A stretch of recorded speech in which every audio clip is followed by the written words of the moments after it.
सदात हुसैन मंटो है। मैं जिस जहां का पैदावार हूँ उस सरजमी को कभी हिंदुस्तान कहा जाता था। अब तो उस मुल्क को बस हिंदुस्तान कहते हैं। मेरे मरहूम वालिदा साहिबा और अब्बा हुजूर की कब्र वहीं है, वहीं उन्हें दफनाया गया था। और मेरा अव्वल औलाद, मेरा पहला बच्चा, वो भी उसी मुल्क का किसी ज़मीन के नीचे सुकून से आराम फरमा रहा है। मुकद्दर से फिर भी मैं हिंदुस्तान का ना रहा।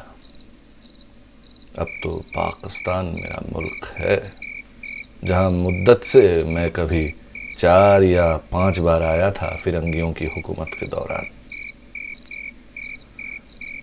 कभी मुझे हिंदुस्तानी रियासत के अजीम और शान अफसाना निगार कहा जाता था। अब तो मुझ में बस पाकिस्तान की एक खुदगर्ज फनकार का शख्सियत रह गया है। अदालतें मुझे जानते हैं एक फहश निगार की हैसियत से। हुकूमत कभी मुझे कम्युनिस्ट कहती है और कभी मुल्क का बहुत बड़ा आतिक। मजहब कभी मुझे काफिर करार देती है तो कभी मोमिन का तकमा। मैं पहले भी सोचता था और अब भी सोचता हूँ कि मैं क्या हूँ। इस इस्लामी जमहूरियत पाकिस्तान में मेरा मुकाम क्या है, क्या मुशर्रफ है। आखिर मुसम्मी सादात हुसैन मंटो है कौन। मेरे तहरीरें आपको कड़वी और कसीली तो लगती होगी, लेकिन जो मिठास आपको आज पेश की जा रही है उससे इंसानियत को क्या क्या फ़ायदा हुआ है। लोग आज़ादी की मंसूबे हासिल करने की बेशुमार खुशी से इख्तियार थे, पर ये आज़ादी थी क्या। आज़ाद होकर इनकी ज़िंदगी में तब्दीली क्या हुई, इसके मुतालिक कोई नहीं सोचता था। पाकिस्तान और हिंदुस्तान दोनों आज़ाद मुल्क करार दिए गए थे। कत्ल और वहशियाना हरकतों का वारदातें बाकायदा जारी थी। समझ में नहीं आता था कहाँ हिंदुस्तान ख़त्म होता है और कहाँ से पाकिस्तान शुरू। और वो लहू किसकी है जो हर रोज़ इतनी बेरहमी से सरहद की लकीर खींच के एक ही मुल्क को तकसीम करने के लिए बेतहाशा बहाया जा रहा था। वो हड्डियां कहाँ जलाई या दफन की जाएंगी जिन पर से मजहब का गोश्त पोश्त चील और गिद्धे नोच नोच कर खा गए थे।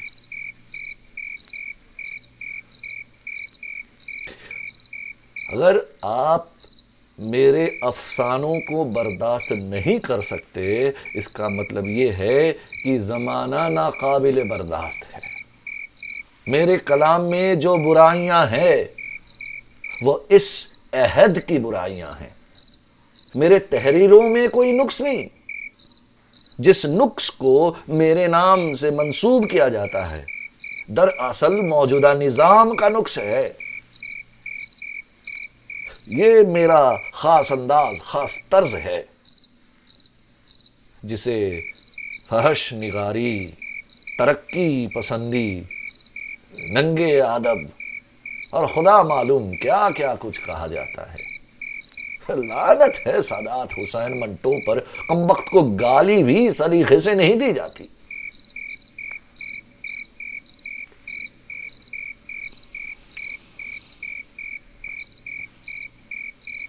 ठंडा गोश्त তিতুয়ালের বেশ্যা মহল্লায় রাত রঙিন করতে শরীফ লোকদের আনাগোনা কমাস হলো একদম বন্ধ।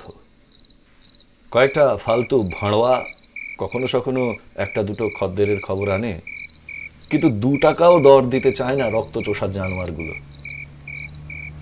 অগত্যা 8 আনা 12 আনা যা জোটে তাই নিয়ে নিতে হয় পেটের টানে। শালা ভিখারির চেয়ে জঘন্য হয়ে গেছে জীবনটা। আর শহর জুড়ে একটা অশুভ নৈঃশব্দ। গত কয়েকটা দিন ধরে ঘর বস্তি দোকান পোড়া গন্ধে ভারী বাতাস আর সড়কের পাশে জানা অজানা মানুষের লাশ দেখে দেখে শহরটা যেন ক্লান্ত। মিলিটারি জিপের শব্দগুলো মাঝে মাঝে এই নৈঃশব্দকে আচমকা চিরে দিয়ে বেরিয়ে যায়। দাঙ্গার রাত, কোথায় কি বিপদ লুকিয়ে থাকে কেউ জানে না। তবে বেশ্যা মহল্লায় আগুন লাগাতে আসবে না কোনো বুড়বাক, এটা জানা কথা। কিন্তু বাড়িতে আগুন না লাগাক, মনের আগুন নিয়ে 2-1টা রইস খদ্দের যদি চলে আসতো এদিকে, তাহলে পেটের আগুন নেভানোর কিছু বন্দোবস্ত হতো। বদনসিবি পুরো শহরটাকে যেন আচ্ছন্ন করে রেখেছে।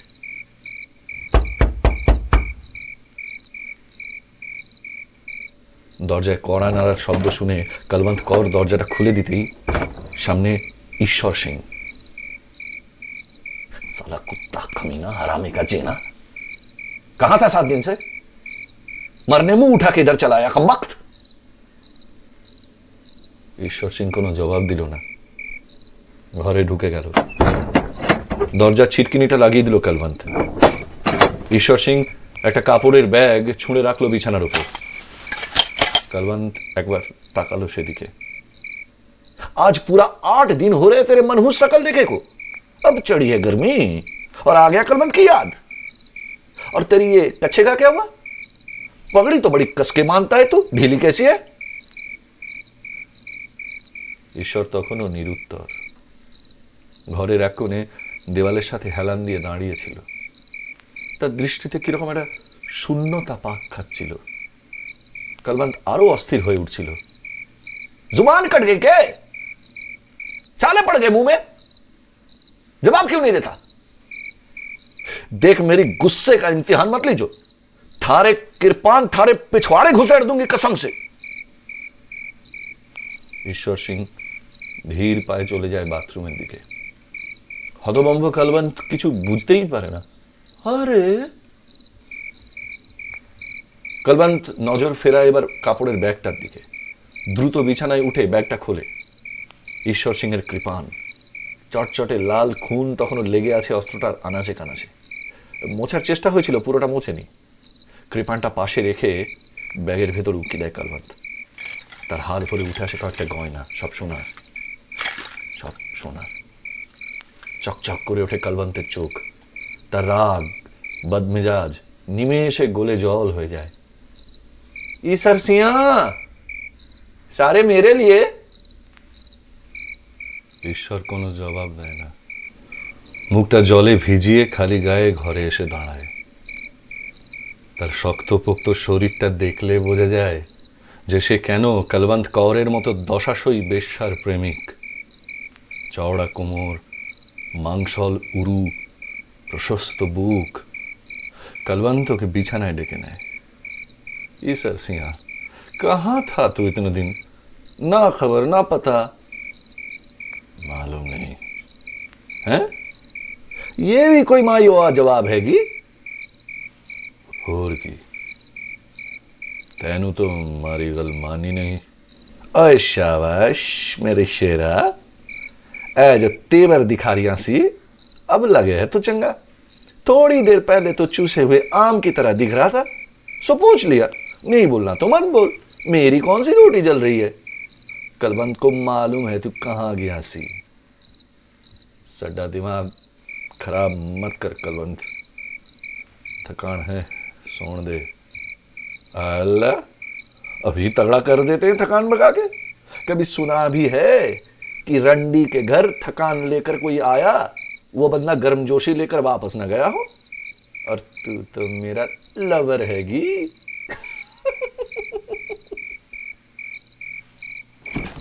নিজেকে অনেকটা অনাবৃত করে কলবন্ত চড়ে বসে ঈশ্বর সিং এর কোমরের উপর। তার সারা গায়ে মালিশ করে দিতে থাকে। ক্লান্ত ঈশ্বর চোখ বুজে পড়ে থাকে। জানি। কি हो गया? ऐसी क्यों लागे तू मुरझाई? इस कुड़ी दा तो दिमाग ही खराब है। बोल ना जानी। के बोलो? कहाँ रहे तुम इतने दिन? बुरे की माँ के घर। कसम वाहेगुरु की, बड़ी जानदार औरत है तू। ये यहाँ यहाँ थोड़ा जोर से दबा। तुम्हें मेरी कसम, बताओ कहाँ रहे? शहर गए थे? नहीं नहीं, तुम शहर गए थे और तुमने बहुत पैसा लूट किया। मुझसे छुपा रहे हो? जितना मिला था तुझे दे दिया, फिर झूठ। तेरे किरपान में जितना खून लगा है ना, कम से कम 4-5 कत्ल तो किया होगा। मिला बस इतना। वो अपना बाप का तुखम ना हो जो तुझसे झूठ बोले। अच्छा अच्छा, भला मेरे साथ बिस्तर पे लेटा था, पप्पिया ले रहा था मेरा, पर अचानक एकदम से क्या हो गया? उठे और कपड़े पहन के बाहर निकल गए, बस 7-7 दिन के लिए गायब। अरे, और आज आया है दुनिया भर का थकान लेके। देखो देखो कैसा रंग पीला पड़ गया है। ईसर सिंह, तुझे रब दी वास्ता, जरूर दाल में कुछ काला है। तेरी जान दी कसम कलवंत, कुछ भी नहीं है। कितनी शक करती है साली। এক ঝটকায় কলবন্তকে বিছানায় চিৎ করে শুইয়ে দেয়। তার উপর চড়াও হয় ঈশ্বর সিং। বুনো ঘোড়াকে লাগাম পরাতে খুব দক্ষ নওজওয়ান শিখ। আগাড়ি পিছাড়ি করে নিয়ে ঘোড়াটাকে আগে অর্ধেক কাহিল করে ফেলতে হবে, তারপর কিন্তু নিজে কাহিল হলে চলবে না।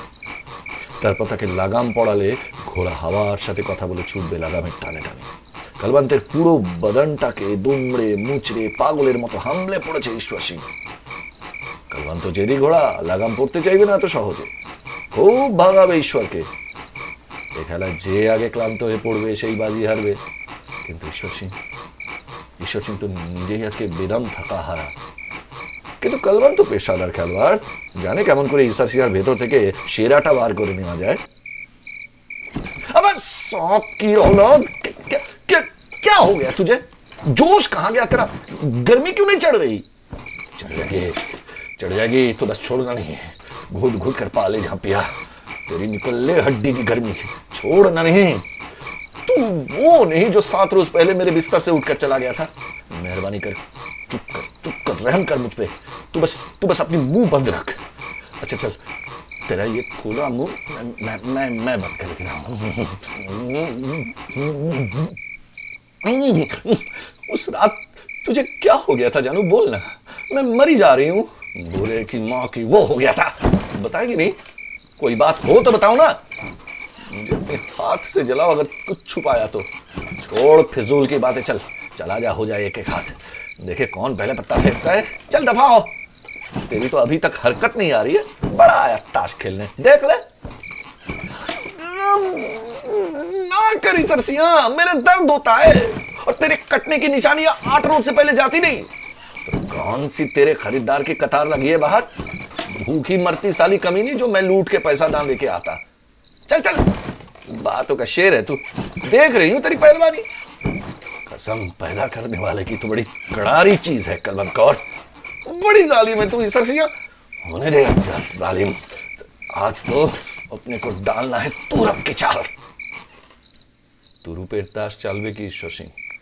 নানা কেরামতি করেই চলেছে অনেকক্ষণ, কিন্তু নিজেকে কিছুতেই প্রস্তুত করতে পারছে না। হাত পা জিভ ঠোঁট নাক কান সব কিছু দিয়ে সে যেন খনি খুঁড়ে গুপ্তধন বার করবেই, অথচ তার কোদাল গাঁইতি কিছুতেই কাজ করছে না, পারছে না কাজ করাতে। অসাড় হয়ে মুখ থুবড়ে পড়ে আছে। মরিয়া হয়ে ঈশ্বর আরো পরাক্রমে ঝাঁপিয়ে পড়ছে বেশ্যাটার পৃথুল দেহটার উপর। আজ তার পুরুষত্ব কিছুতেই তারা সঙ্গ দিচ্ছে না। তার মারদাঙ্গি যেন দাঙ্গা বিধ্বস্ত শহরে আতঙ্কিত লোকজনের মতো গোপন আস্তানা খুঁজে লুকিয়ে পড়েছে।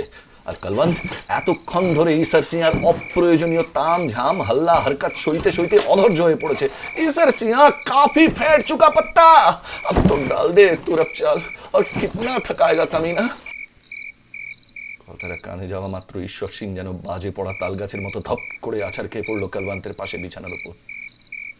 চোখ দুটো স্থির, মাথার উপর চক্কর খাচ্ছে ফ্যানটা। ঘরমাক্ত ঈশ্বর চোখ বুঝে কয়েকটা ঢোক গিলল পরপর। কলবন্ত হতভম্ব, প্রথমে তো বুঝতেই পারছিল না কি হলো, হঠাৎ কেন থমকে গেল ঈশ্বর সিং। তারপর পরিস্থিতিটা বুঝতে পেরে লাফ মেরে পালঙ্ক থেকে নিচে নেমে গায়ের কাপড়টা টেনে নিয়ে নিজের শরীরটাকে ঢাকলো। তারপর তারও বোধগম্য হলো না ঠিক কি হয়েছে ঈশ্বরের, কেন এতক্ষণে উত্তেজিত করতে পারলো না সে তার প্রেমিককে। বাঘিনীর মতো গর্জন করে উঠল কলবন্ত কৌর, साला कुत्ता का पिल्ला, हरामी के कहां गई तेरी मर्दानी ईश्वर सिंह। ঈশ্বর সিং পাথরের মতো পড়ে থাকলো, তার বুক দ্রুত ওঠানামা করছিল। কলবন্ত বিছানার পাশে সরিয়ে রাখা ঈশ্বরের কৃপানখানা শক্ত হাতে তুলে নেয়, তারপর পলক ফেলার গতিতে ঈশ্বরের বুকের উপর চড়ে বসে তার গলার কাছে সেটা বাগিয়ে ধরে। बोल कौन हरामजादी है वो, किसके पास था तू ये 7 दिन, साली ने तुझे निचोड़ के रख दिया, बता बता हरामखोर कौन थी। फालतू का शक ना कर कलवंत, ईसर सिंह सच सच बता कौन है वो चड्डो, साली उल्फती है कौन वो चोर पत्ता जिससे तू ताश की बाजी हार के आया। कोई नहीं जाने, कोई भी नहीं, माँ कसम, माँ की पता नहीं भाड़वे माँ की कसम खा रहा है। मैं आज सच झूठ जान कर रवांगी, खा भाई गुरुजी की कसम और बोल बोल वो कौन कौन दूसरी थी जो मेरी सुकून बर्बाद करके गई। कलवंत कसम खाने से पहले सोच ले, मैं भी सरदार निहाल सिंह की बेटी हूं, चीर के रख दूंगी जो झूठ बोला तो। ले अब कसम खा वाहे गुरु जी की और बोल बोल कौन थी वो औरत, थी ना कोई, हैं थी ना। चुप करे पड़े থাকে ঈশ্বর সিং। मुझे पता था उसी दिन शक हो गया था। साला कुत्ता,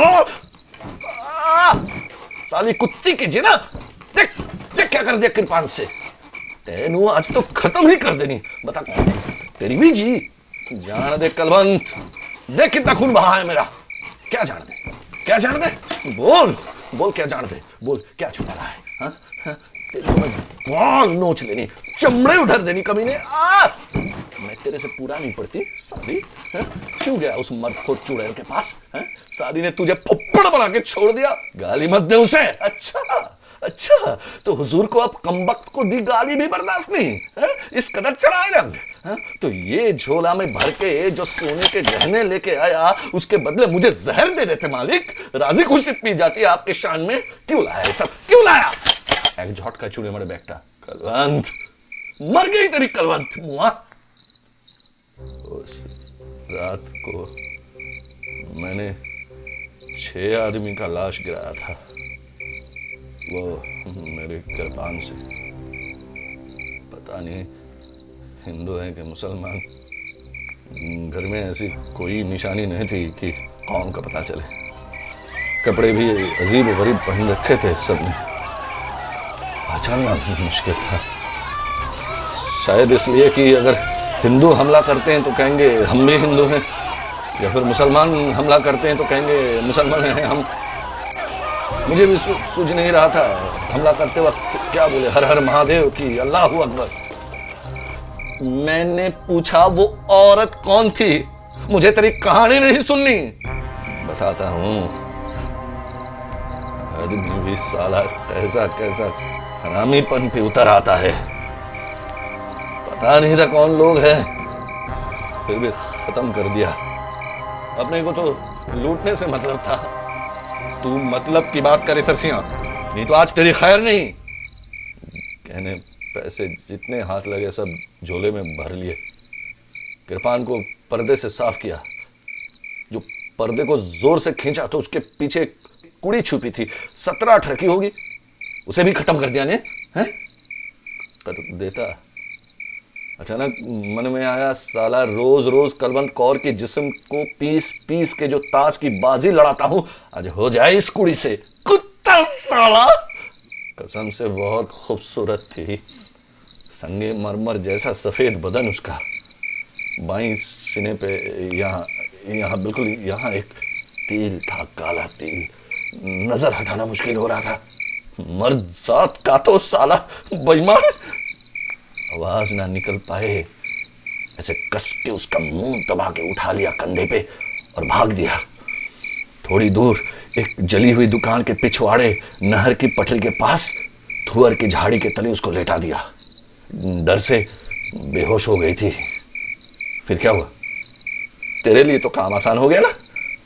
मैंने उसके सारे कपड़े उतार दिए, तुझे क्या बोलूं जानी, मक्खन था मक्खन, पूरा बदन उसकी मखमल की तरह नर्म और लचीला। हाँ, न जाने कौन सी अतर की भीनी भीनी खुशबू आ रही थी उसके बदन से। काफी देर तक मैंने पत्ते फेंटे, तरीके पे तरीका आजमा रहा था। बहुत मजा आ रहा था कसम से। चुप कर, मुझे नहीं सुननी। 1 घंटे तक उससे तुक्के लड़ा के फिर मैंने पत्ता फेंकना शुरू किया। उसके उसके जिस्म की वो भीनी भीनी खुशबू, उसकी हड्डी पसली को मसल मसल के दम भर भर के पत्ता फेंक रहा था। कितना हरामी है साला, एक बेहोश लड़की को लंबा अरसा उसके साथ पत्ते फेंके, फिर चली अपनी तोरप की चाल। जानिए क्या बोलूं, कितना मजा आया। तो इससे क्या हुआ, एक अनजान लाचार लड़की की इज्जत लूट के बड़ा मर्दांगी दिखाया मालूम पड़ता है? फिर कहां गई तेरी मर्दांगी आज? टेटुआ दबा के मार डालेंगे जो आज और कोई झूठी कहानी सुनाया। काम खत्म करके उड़ गया, अपनी पजामे का रस्सी कस के बांध ली, और जो मुड़ के उसकी तरफ देखा तो देखता हूं 2-3 मक्खियां उसके होंठ पर, आंख पर आकर बैठी थी। बदनसीब तब भी बेहोश पड़ी थी झल्ली। नहीं, वो तो होश में आ गई थी। नहीं, वो तो, अरे क्या हुआ, वो तो कर रहा है। क्या हुआ? मर चुकी थी। क्या? की मर चुकी थी। शायद मैं जो उसका मुंह दबा के रखा था उससे उसकी दम घुट गई थी, या डर के मारे दिल बंद पड़ गया था, पता नहीं। तुमने क्या एक मुर्दे की जिनाकारी की है, एक मुर्दे की इज्जत लूटी है। बलात्कार, बर्फ की तरह ठंडा एक मुर्दा, बिल्कुल ठंडा गोश्त। रब्बा,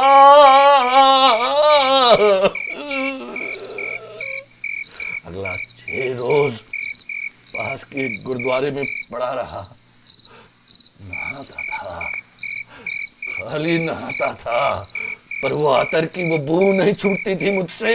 चुप हो जा ईश्वर सिंह। इतना नहाया कि बदन को ठंडक पड़ जाए। चुप कर कभी ना, हरामी के जीना, चुप कर होए। ला तेरे हाथ, ये देख पकड़ के देख, ये देख। विषभारी तो चोखे केंपे केंपे उठा বুকে কলবন্তের হাতটা টেনে নিয়ে ঈশ্বর সিং তার নিজের একতাল মাংসের উপর রাখলো।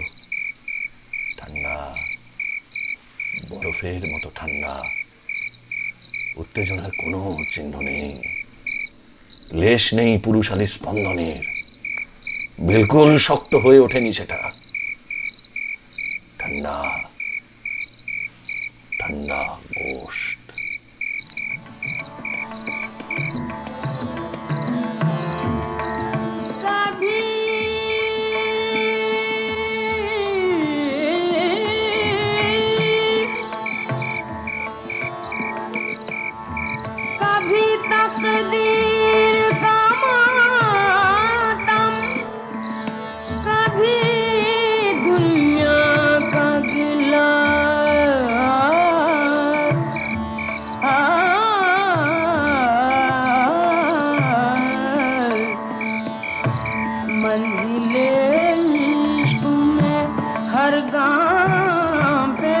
रोना आया मंजिले इश्क में।